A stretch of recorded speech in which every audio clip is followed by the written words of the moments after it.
nombre del Padre, del Hijo, del Espíritu Santo. Amén. Mis queridos hermanos, celebramos en este domingo el quinto de Epifanía.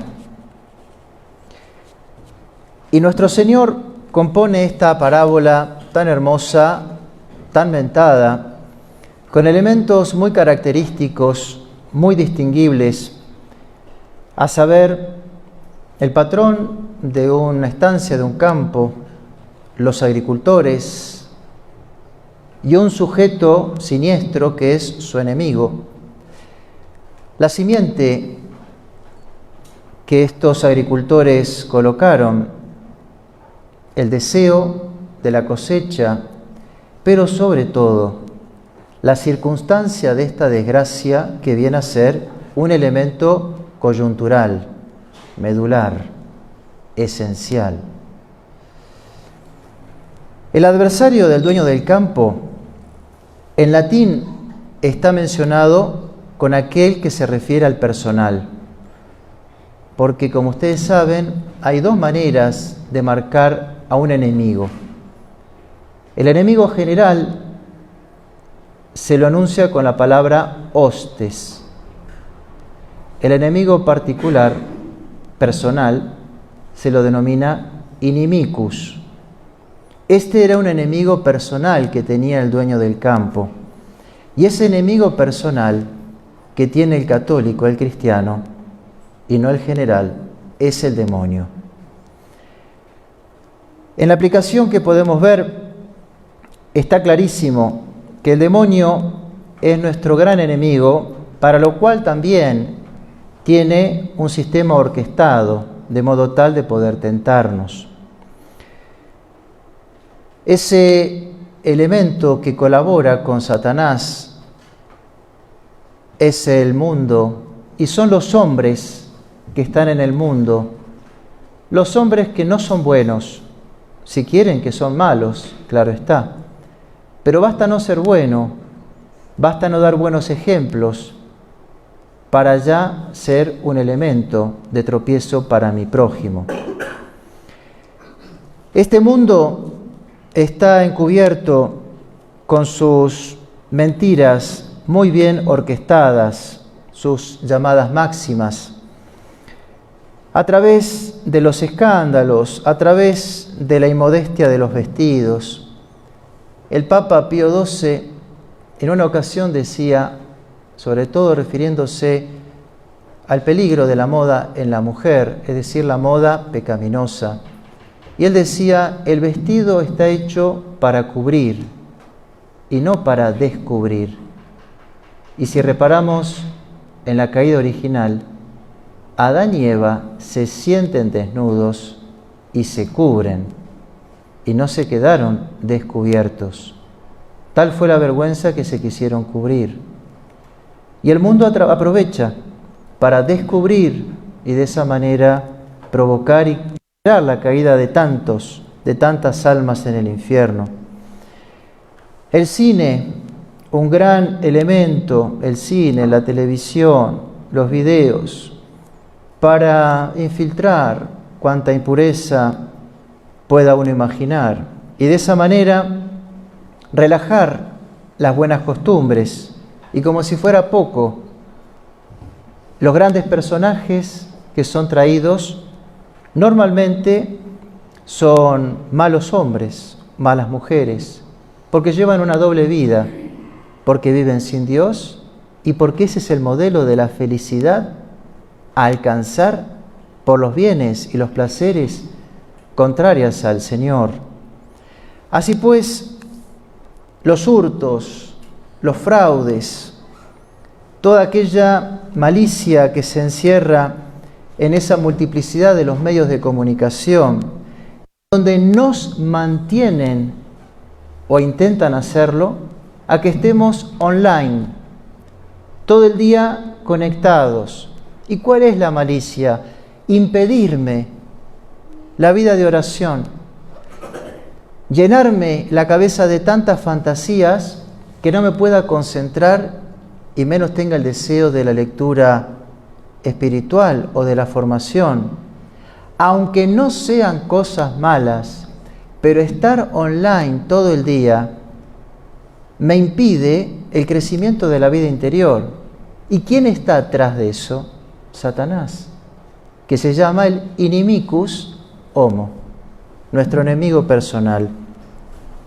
Y así entonces el diablo actúa, trabaja, nos seduce, escondido como en la víbora del paraíso terrenal.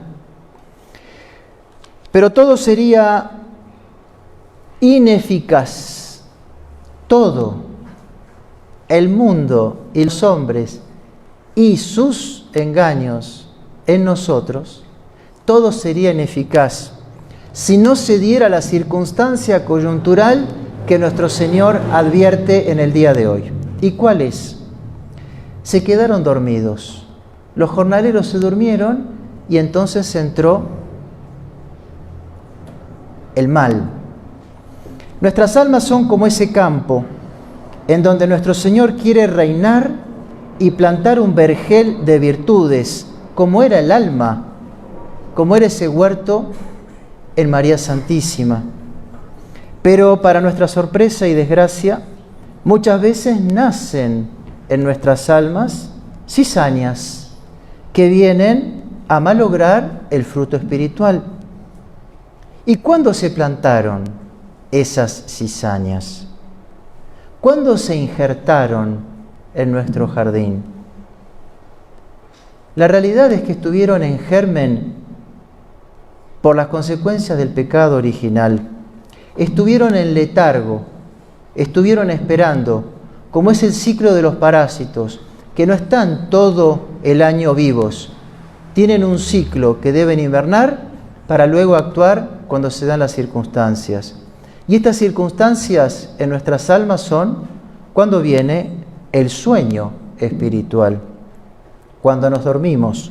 ¿Y cuándo sucede esto? Nos podríamos a su vez preguntar.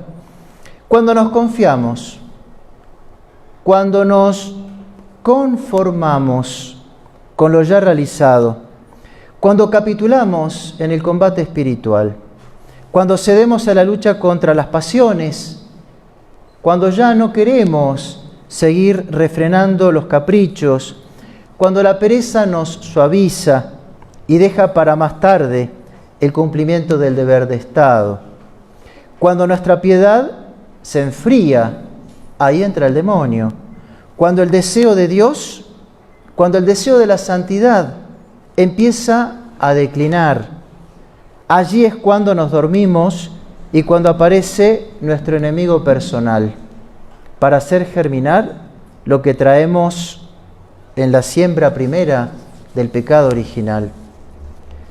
La cizaña con su fruto agreste del vicio, del pecado, de la corrupción del alma, de la división, de la crítica, se contrapone con lo que el apóstol nos dice en la epístola del día de hoy sobre la caridad verdadera y no fingida, el verdadero amor a Dios y al prójimo, el espíritu de la buena simiente, del buen trigo, de ese que llamamos trigo limpio.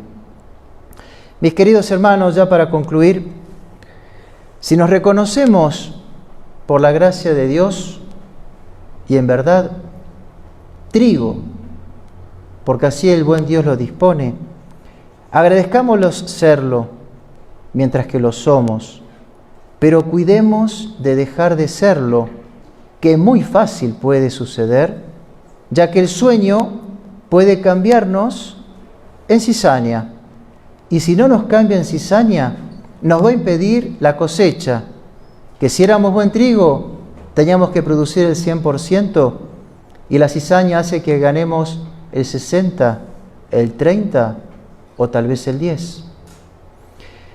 Si en nuestra humildad y sinceridad nos reconocemos un poco malos, un poco tibios, nos reconocemos que ya tenemos cizaña en nuestra alma, que no andamos a la vera de Dios, si vagabundeamos sin su gracia, menos aún nos tenemos que dormir, sino agradecer que no haya pasado el ángel de Dios para la cosecha, ya que estaríamos en la eterna perdición. Y volvamos al trigo de donde salimos tiempo atrás, mediante los sacramentos de la confesión, de la Eucaristía, de la piedad y de las buenas obras. ¿A quién le vamos a pedir esta gracia? ¿A quién sino a la Madre de la Misericordia, a Nuestra Señora de Lourdes, en este mes dedicado a ella, que el viernes vamos a tener la alegría de celebrar su fiesta? Ave María Purísima.